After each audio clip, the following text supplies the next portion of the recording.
Welcome back to the States. Now it's time for America's Talking, with headlines from across the country that you can find in the description below or in your inbox with the Center Square newsletter, free at thecentersquare.com. Background checks in July surged to record-breaking levels in Colorado before a new law came into effect to increase regulations on buying certain semi-automatic firearms. The Center Square contributor Liam Hibbert reports, in the lead up to the law's implementation, the month of July saw nearly 60,000 background checks performed, almost triple the figure from the year prior, according to the Colorado Bureau of Investigations.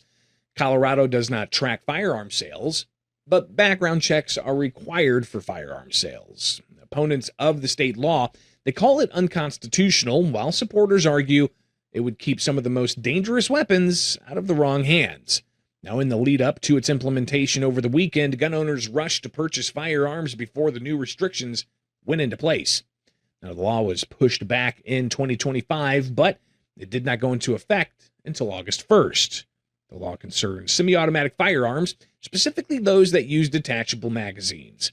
It requires people who purchase them to complete a safety course and test, and it gives sheriffs the ability to block people's access to those guns. Two donors said that they had never before made a political donation. Another said, look, where I'm living, when asked if he made 7,878 donations worth $93,000. And many more in Wisconsin, they confirmed that they had not donated nearly as much as had been claimed in federal donation filings to Act Blue with that Federal Election Commission filing. Now, the Center Square reporter John Stife tells us all of this came from multiple reports from a group of private investigators led by Kyle Corrigan of Brightline Investigations into Democratic fundraising platform Act Blue's political donations in Wisconsin that were shared with the Center Square. Corrigan said the two reports, one in 2023, another in 2025, were updates on an ongoing look into a practice referred to as smurfing.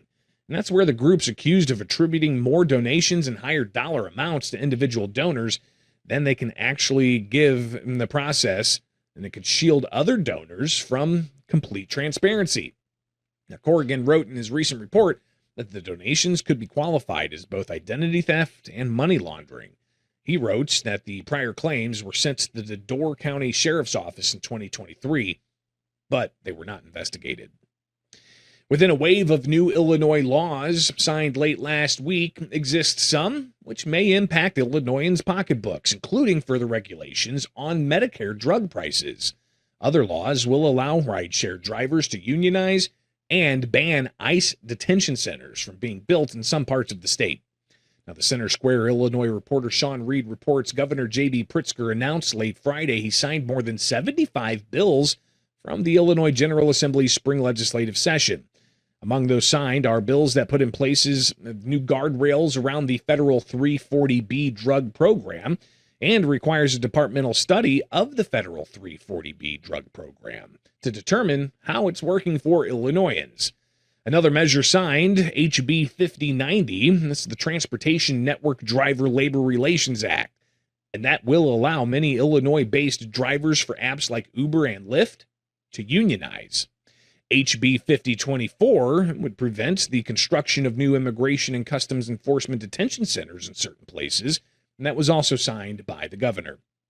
That law prevents new immigration detention facilities from being built within 1,500 feet of a variety of places common in urban environments, but it doesn't ban them outright. And voters support Florida's Amendment 3. That's the property tax relief proposal, and it remains high despite pushback from various organizations.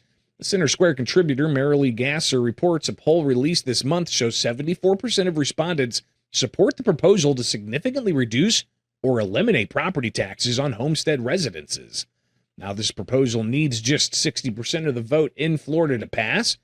Cost of living is at the top of voters' minds heading into Election Day, with 94% of respondents saying costs in Florida are increasing.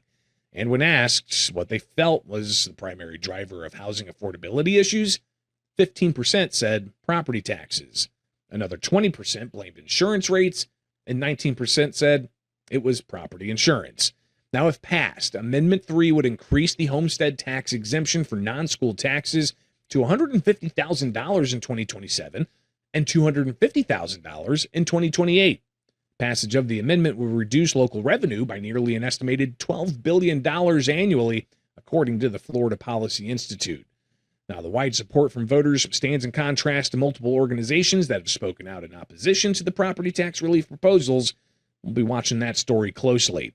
And that's just some of what America is talking about. Now, get those and other headlines at thecentersquare.com. From my studios in Central Illinois, I'm Greg Bishop, and you can join us back here Tuesday for more stories impacting you, the taxpayer, from all across the country, only with the states. Powered by the Center Square.